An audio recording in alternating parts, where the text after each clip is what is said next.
Hi, welcome if you're new here. I'm Amy, I'm a wife and a mom. I love sharing different recipes in the kitchen. So it's sweet corn season. I'm gonna get started on a recipe right now with some corn. I made lasagna soup a couple of days ago. It's a little early for soup, but it was a little bit cooler and I really just felt like it and I knew it was something my kids would like. So I'm gonna include that. But to get started, I'm going to shuck this corn, and then if I have time, I'll also make a breakfast recipe. So let's get started. I don't love dealing with corn on the cob, like fresh corn on the cob. I think it's kind of annoying to shuck it, it's kind of messy. And then cutting the actual corn off the cob but is a little, tedious. But this recipe really intrigued me because to make this rice, you actually throw the cob once you take all the corn off into the rice while you're cooking it, in your pot with rice. So I actually bought frozen corn and then I decided, I'm just gonna try it. It sounds really intriguing. So first I'm gonna be making a shortcut version of a recipe that's a butter corn rice with meatballs and like a creamy sauce. And so that's what we're gonna start right now. So I just have 4 ears of corn and I'm just taking the kernels off of the cob. And this one does have a bad spot, so I'm just gonna throw this top part away just because I don't wanna cook the cob with the bad spot in the rice. I'm just gonna throw it away.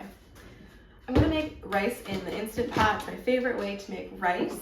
First, I'm gonna put my rinsed rice in the Instant Pot. And you can use whatever rice cooking method you'd like. This is just what I'm choosing. The recipe just calls for stovetop cooked rice. I'm gonna add water, plus an extra 1/4 cup of water. So for the Instant Pot, that's 1 1/4 cups of water, just an equal amount of water plus an extra 1/4 cup. I'm gonna throw in the cobs of corn. And since I'm doing this in the Instant Pot, I'm just gonna throw my corn in at the same time. I'm hoping this will work just fine. It's gonna be on top, so I think it'll kind of steam since it won't be directly in the water. And if you're doing this over the stove, just don't add the corn until the last 5 minutes. I'm just changing it up a little bit because I don't want to open the Instant Pot while it's cooking.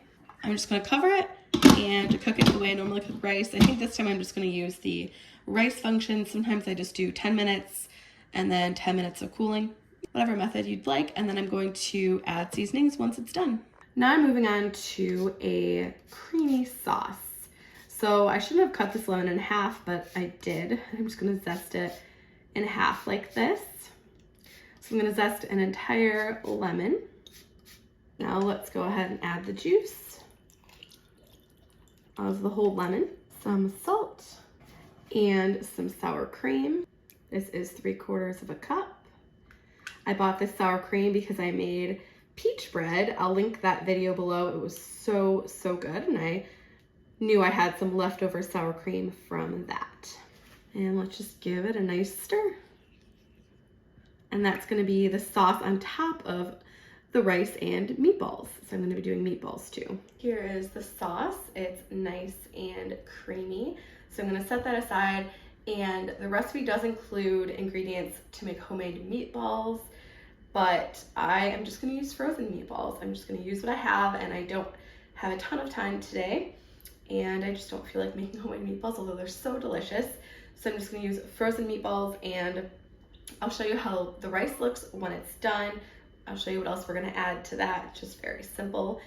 And I'm gonna show you how everything looks when it comes all together. I'm really excited about this dinner. This sauce with the sour cream, the lemon, it smells really bright. And I love sour cream and things too, so I think it'll be really good. But I'm excited to see how this tastes. My 2-year-old is currently awake. The rice is back there cooking. I'll cook the meatballs at dinner time. And I have a peach. I looked up recipes for peaches. I bought some at the farmer's market over the weekend, and I have some left. And I made peach bread last week. I'll link the video where I showed that below. I loved that recipe. But today I found peach breakfast cookies. So I'm excited to give these a try. I did say they're light cookies, but they're not quite as sweet and as indulgent. So I'm excited to give these a try, and I'll show you how I'm gonna make the cookies, as well as I'll show dinner when it is ready. You might still be able to hear the Instant Pot in the background. Oh, now it's a little bit quieter. So I'm gonna go ahead and chop up this peach. I need a half a cup, so I'm not sure how much this peach will actually need. I think I'll also just peel it really quickly because it might make the texture a bit better in the cookies. I only need a half cup of peaches, so not a lot. And I am gonna do a very small dice on this. And I'm just gonna measure it to see if I need more for a half cup. It looks like I'll probably need to use the other half of the peach. So I'm gonna go ahead and chop that up as well. It looks like one peach will be slightly over, but I'm just gonna use all of it. Looks good. Smells so good. I love fresh peaches. Now moving back to the rice. It's fully cooked, and you'll see in a minute, I did actually burn it, which I never do, but I actually love kind of very slightly burnt rice. But anyway, I took out the cobs, added in a pat of butter, juiced up some lemon. So I used about like a quarter of a lemon, and then added in some salt, mixed it all together. This rice was so delicious.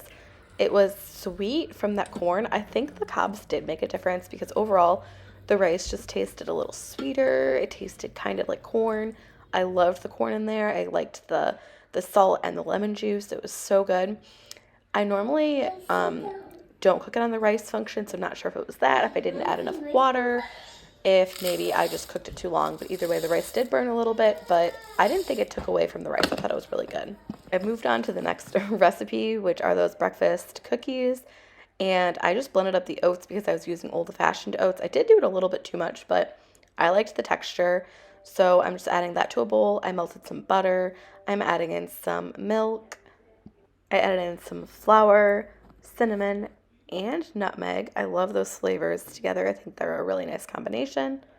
Baking powder, salt, vanilla extract, some maple syrup. And I did actually use some flaxseed meal that I had kind of soaked in water. And the replacement is just a tablespoon of flaxseed meal to 3 tablespoons of water for 1 egg. And I just let that kind of sit on the side for a few minutes, about 5 before adding it in. You could also just use an egg. I just didn't have any eggs. So I had a helper for this, as you can probably see. My 4-year-old was helping. But I mixed it up, added in the peaches, and then folded it all together. I loved the peaches in here. It was just kind of a nice, soft, juicy aspect of these cookies, which were pretty soft, but it was just a different texture in there. I loved the kind of pop of peach flavor, and they were really tasty. They definitely weren't like a normal cookie. They weren't very sweet or anything, but they did taste really good. The one thing I will say is you can see right here, I am kind of flattening the cookie. The recipe did say that whatever shape you put the cookie in the oven, that's how it comes out. So I tried to kind of make it look like a cookie, flatten it out a little bit, and they came out exactly the way I put them in there. So I did cook them at 325 for 9 to 12 minutes. I did about 9 minutes. So here they are, cooked. We really liked them. We ate them for a few days. They were kind of a nice snack. I didn't eat them for breakfast, but I loved them for a snack. The texture of these, I would say, is kind of similar to like a dense muffin maybe. So they're very soft, but they're not like gooey. It's just kind of more of a denser muffin. So it's dinner time now. I'm going to go ahead and bake the meatballs. You can make homemade if you'd like. I loved this meal. I think the sour cream sauce would go better if you make your own meatballs with the cumin and all the spices that were included in the recipe, but I thought it worked out really well with the rice especially. The meatballs, the sour cream sauce was kind of weird, but honestly, altogether, this meal was delicious. I would definitely make it again, especially with that delicious corn rice, which wasn't really very hard. It was easy. It didn't take a ton of extra time. And with meatballs, I would also just throw frozen rice in there, or just leftover corn cobs or whatever, do whatever you want. But I enjoyed this meal and I thought it was really unique. I'm a big rice fan, so if I find any sort of rice recipes, I love making them. I've baked rice in the oven with just meat on top, just kind of a one-pan baked dish. I loved this. I love Mexican rice. I love rice with, teriyaki chicken, anything like that. I just think rice is such a good staple for meals. My husband is not as big of a rice fan, but the kids and I, we love rice. So moving on to the next recipe. I'm making lasagna soup. So first I'm just cooking up ground beef. I added in some seasonings. So I added Italian seasoning, garlic, salt, and pepper. I just like to season my meat just so it has a nice flavor and it's not bland when you add it to something else. So cooked the ground beef, and then the rest is just going into the crock pot. So once the meat was cooked, I added that to the crock pot first. I love crock pot meals. We're getting kind of back almost into crock pot season, I would say, but I like soup every once in a while. So I'm doing a shortcut recipe.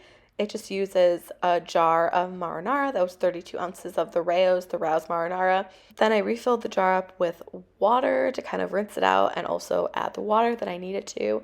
I went ahead and seasoned it with garlic, onion powder, and parsley. And then I also diced up a zucchini and used that in here. And it didn't get mushy, so I'd say throw it in there if you have it. You could add whatever sort of veggie. If you're going to add like spinach or something like that, add that closer to the end. But then I just cooked it on low. I cooked this on low for about 6 hours. You can check out the recipe for the different timings. And I like my noodles pretty small. I think next time I would just use regular noodles instead of lasagna noodles because I did break them up so tiny anyway. So I did change up the recipe. I didn't want a topping and I didn't use ricotta. I just did Parmesan, cottage cheese, and that's it. I stirred it up. So I simplified an already simple recipe. But I like to do my own thing around here. And it was really tasty. We all really enjoyed it. We had leftovers for another night. And it was a really nice, hearty, filling, delicious meal. Thanks for watching. I hope you enjoyed this. Check out the recipes in the description, and I look forward to seeing you again next time. Bye.